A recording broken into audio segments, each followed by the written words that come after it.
그러면 반대로 검사 생활 할 때 좀 힘들었던 순간 없으세요? 검사 생활 할 때는 항상 항상 바쁘니까. 힘들으셨어요? 아니, 네. 항상 힘들죠. 매 저희가 순간, 사실은 매 뭐. 순간 힘듭니다. 네. 안녕하세요. 여러분의 인생을 지켜드리는 검사 출신 변호사 배한진 변호사. 검사 출신 이고은 변호사입니다. 오늘 저번 시간에 이어서 네. 대검찰청 연구가 출신 자연준 변호사님과 함께 하는데요. 오늘은 한번 직업탐구 생활처럼 검사를 꿈꾸는 분들에게 드릴 수 있는 조언, 선배님에 대한 개인적인 얘기들 그런 것도 한 가지 여쭤보려고 합니다.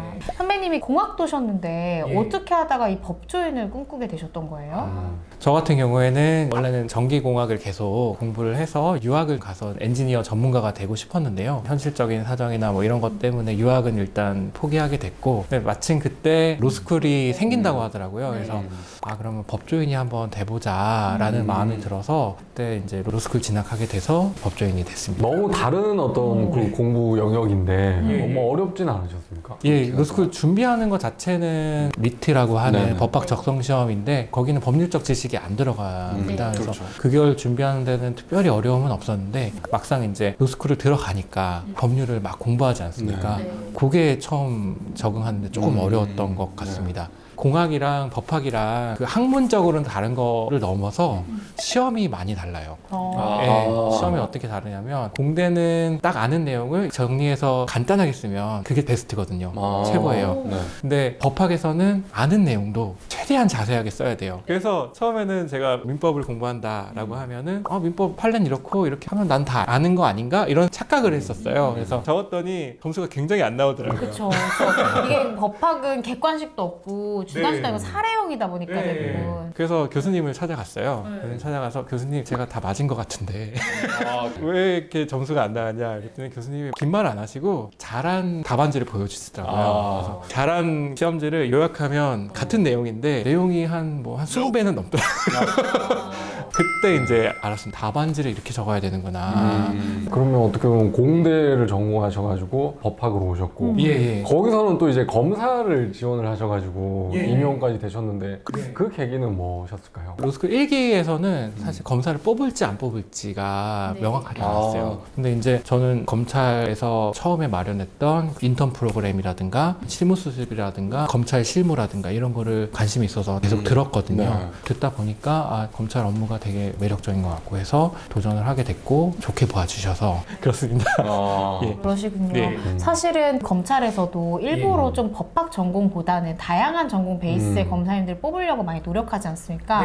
그래서 회계사 출신, 변리사 변리사, 출신 검사, 의사. 출신 네. 검사님들 진짜 다양하거든요. 그래서 검찰에서 처음에는 미정이다 했지만 시간이 지나고는 로스쿨 출신 검사들이 되게 선호했던 게 수사에 활용하기가 너무 좋은 인재들이 오기 때문에 선배님도 이제 공학을 전공하셨기 때문에 사실 대검에서도 정보통신 관련한 연구도 하셨고 사실 전문성이 있는 거는 좋은 것 같습니다. 지금도 변호사 생활도 하시지만 IT, 리걸테크 관련한 스타트업에서도 일하시잖아요. 예. 제가 이학 석사입니다. 석사세요? 네, 대검에서 개설했던 디지털 포렌식 과정 실용과학과 석사 학위가 있고요. 그다음에 또 대검에서 그 형사사법 포탈 전자화를 담당했기 때문에 그런 것들을 AI 업체에 좀 도움이 될 것 같으신지 같이 일해보자는 제안이 있어서 최근 같이 일을 하게 됐고 지금 점점 변호사들이 많아지고 전문적인 분야가 많아지고 있는데 그런 분야 중에서 공학적인 베이스가 필요한 부분들이 있습니다. 부정경쟁 방지라든가 영업비밀이라든가 특허, 디자인 뭐 이런 것들에 대해서는 아무래도 공학 전공하신 분들이 친숙하게 접근할 수 있고 전문성을 더 잘 키울 수 있는 그런 장점이 있는 것 같습니다.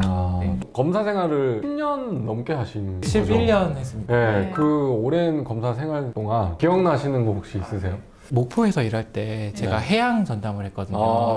중국 어선들이 저희 나라 쪽으로 들어와서 어업을 하면 그걸 단속을 합니다. 그 업무를 할 때 해경에서 이제 초청을 해주셔가지고 저희 청장님이랑 같이 헬기를 타고 단속 현장에 가서 배 안에서 밥도 먹고 단속 업무가 이렇게 이루어진다는 거를 저희 쪽에 좀 알려주시는 그런 일이 있었거든요.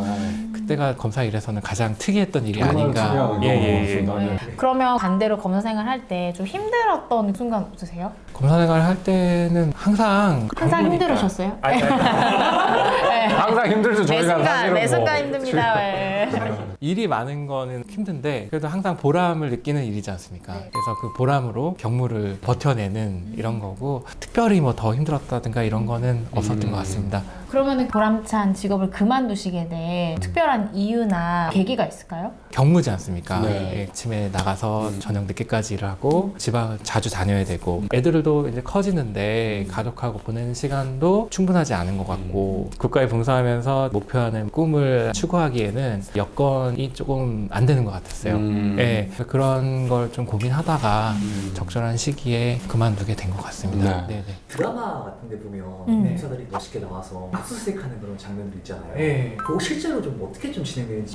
네. 검사가 압수수색 나가는 경우는 많진 않고요. 법을 지켜서 잘 이루어지는지 확인할 필요가 있는 사건들이 있거든요. 그런 사건들은 검사가 직접 나가기도 합니다. 그런 경우에는 새벽에 부의 검사들이 모이고 수사관님들도 각 부에서 다 파견을 받으셔가지고 인원을 확보해서 합니다. 그 압수가 얼마나 잘 되냐에 따라서 수사의 성과가 달라지기 때문에 예를 들어서 1번만 했는데 2, 3번에서 증거가 인멸될 수 있잖아요. 그러니까 시간을 맞추는 게 굉장히 중요하거든요. 그래서 서로 카톡이나 다른 적절한 연락 수단으로 연락을 해서 시간을 딱 맞춰서 신고하시는 분께서 시간 됐고 다 준비가 됐으니까 이제 시작하자 그러면 이때 시작을 해서 압수를 들어가게 됩니다. 압수를 하게 되면 새벽에 나가고 점심을 이어서 하고 넘어서는 이제 저녁까지 하는 경우가 많은데요. 인원이 많잖아요. 뭐 1조부터 10조까지 최소한 한 조에 4명, 5명이 된다고 치면 50명 막 이렇게 되잖아요. 그분들께서 밥만 먹어도 맞아요. 몇십만 원 나오죠, 몇십만 원 진짜. 나오죠. 10,000원 잡아도 일단 한 끼에 50이잖아요. 그렇죠. 아침 점심이면 100만 원. 맞아요. 예, 교통비 뭐 이런 거 하면은 돈이 좀 많이 듭니다. 네, 네, 네. 그래서 보통 부장님들이 압수에 나간다고 하면은 금일봉 주시잖아요. 그렇게 안 하면은 검사가 혼자 다 부담해야 되기 때문에 그래서 부장님도 조금 금일봉으로 보태주시면 그 돈으로 하는 네네. 건 거죠. 근데 이제 부원들이 다들 압수수색을 많이 나가면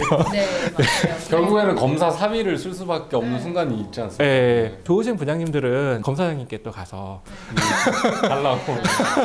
가끔씩 지방에서 제가 수사할 때는 사비를 쓴 적도 있습니다. 저는 거의 사비를 많이 썼던 것 같아요. 부장님들이 조금만 주셔가지고 아예 안 주시진 않는데 조금만 주셔가지고 사비를 보태서 할 수밖에 없더라고요. 네. 그런데 그렇게 해도 수사가 잘 돼가지고 대검에서 격려가 내려오면은 네. 같이 수사에서 고생했던 그렇죠. 분들이 나누기도 나누기도. 하고 네. 그렇게 하는 게 좀 일종의 뭐 문화이기도 하고 그렇게 열심히 또 수사를 해가지고 잘 되면은 범죄 척결 이런 측면에서 되게 돌아가는 거고 그렇지 그럼요. 않습니까? 맞습니다. 네. 네. 그래서 저도 막 기억나는 게 의료 전담 했을 때 해운대에는 요양병원이 많아요. 부산에는. 그래서 거기 가면은 대검에서도 그 디지털 포렌식 팀에서 또 지원 나오잖아요. 원무과 다 압수해야 되니까 그럴 때 이제 가면 아침부터 저녁 밤까지 그걸 계속 압수를 하고 그런 게 참 고되기도 하고 근데 그걸 또 가지고 와서 분석하는 것도 또 일이잖아요. 그 그거 방은 진짜 한 달 그거죠. 동안 다른 사건 수사하기가 굉장히 어렵잖아요. 네. 그럼 그거 계속 열심히 또 봐야 되고 그래서 검사들이 좀 경무가 확실히 많다 그런 네. 생각이 듭니다.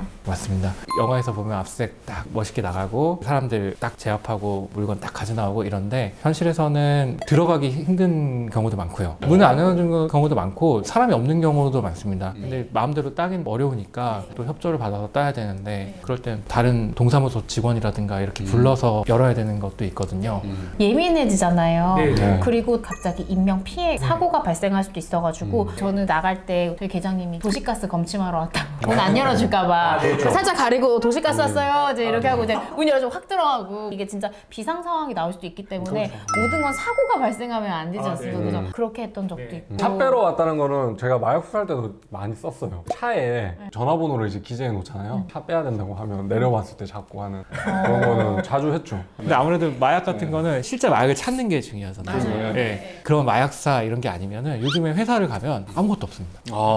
예. 회사에 컴퓨터가 없어요.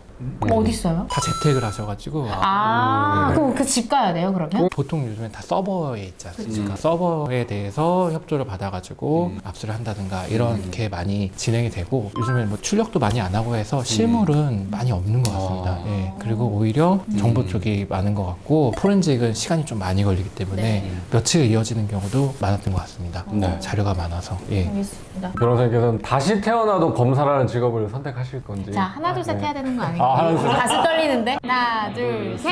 네. 아, 왜 그럴까요? 검사로 일할 때 너무 뿌듯했고 가치 있는 일을 한다는 생각이 들었고 또 개인적인 면으로 보면 되게 많은 사건을 하지 않습니까? 네. 전문성이 확실히 다르다. 다르죠. 예, 네. 이게 느껴지고 여러 사건을 하면서 나에게 쌓이는 경험치 검사를 안 하면 할 수 없다. 예, 그 생각이 굉장히 들더라고요. 요즘엔 더. 그래서 제가 이제 변호사를 할 때도 전문성이 없으면 변호사로서의 가치도 떨어지고 의뢰인에게 드릴 수 있는 그런 도움도 떨어지는데 검사를 열심히 했고 충실히 했기 때문에 많은 도움을 드릴 수 있지 않나 이런 생각이 들고요. 그래서 그런 것들을 보면 검사로서 일하는 거는 정말 경무고 좀 힘들지만 그만큼 국가를 위해서 공헌도 하고 나의 발전을 위해서도 도움이 되고 인생의 많은 멘토들도 확보하게 되고 제가 검사를 안 했으면 또 이고은 변호사님이나 검사사님 같은 분을 만날 수가 없지 않습니까? 네. 그런 것들을 다 보면은 제가 운이 좋아서 검사가 됐고 또 검사를 충실히 해서 경험을 쌓았고 사람들도 많이 알게 됐고 이런 것도 다 검사를 했기 때문이라고 생각을 해서 네. 다시 태어나도 검사하겠다. 네. 예, 이렇게 합니다.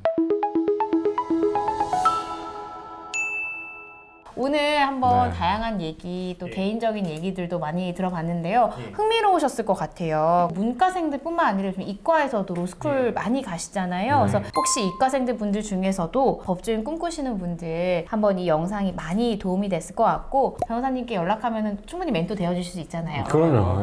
예. 네, 서건법률사무소입니다. 네, 인터뷰 여기까지로 마무리하고요. 오늘 영상 유용하셨다면 구독과 좋아요, 알림 설정까지 부탁드립니다. 안녕.